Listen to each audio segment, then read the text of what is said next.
আমিও দোয়া করছি মুসাফির হালতে।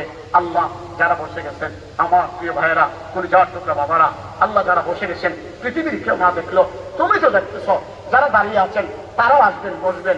আল্লাহ তুমি আজকের এই মাহফিল থেকে একটা মানুষকেও পরিপূর্ণ মাফ না কইরা বাড়িতে ফিরে নিয়েন না।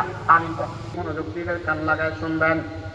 এখন শান্তি হয়ে যায়, এজন্য আপনাদের পায়ের নিচে হাত থেকে বলছি, এই কথাটা এখন বলবো, সবাই মিলে একসাথে আওয়াজ করে। আমার ভাই আকরামী বারবার যোগাযোগ করে উদ্দেশ্য যাওয়ার সময় কি তাদেরকে বলেন না কার জন্য? এজন্য আল্লাহর কসম করে বলছি, একজন হক্কানি রব্বানি আলেম আমাকে ভালোবাসবেন, আল্লাহ পাক দুনিয়াতে সম্মানের চেয়ারে বসাবেন, মরার পরে বিনা হিসাবে জান্নাত দান করবেন। একজন বুজুর্গ হক্কানি আলেমের পরামর্শ নিয়ে চলবেন, আল্লাহ তাআলা মুহূর্তের ভিতরে জাহান্নামী মানুষটাকে জান্নাতি মানুষ বানায় দিবেন। তাজিদ সুলতান মাহমুদ গজনবী, অনেকে শুনছেন অনেকে নাও শুনতে পারেন, যদি শুনে না থাকেন আবারও শুনেন। একজন বুজুর্গ আলেমের সহবতে থাকলে কি লাভ?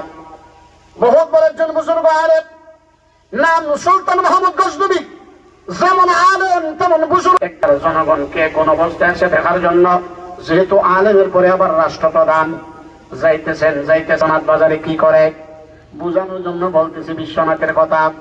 এবার উনি ঘুরে দিকে তাকালেন, তাকায় সুলতান মাহমুদ গজনবী মনে মনে চিন্তা করলেন, মনেও নাই ডাক দিয়া কোমর দিকে বলটা বলকন তাহাজ্জুদ কি জীবনে নাম হই সুলতান মাহমুদ গজনবী। সাথে সাথে একটা কৌশল অবলম্বন করলেন, কিভাবে সুরগুলিকে ধরা যায়। মাঝখান দিয়ে আরেকটা চিকন কথা বলি, বেজার হয়েন না, আরে মোলামারে বেকল মনে করেন না। চিন্তা করলেন, আমি একা, তারা 4 জন, এখন শক্তি দিয়ে চাইলে তো তাদের সাথে পারবো না।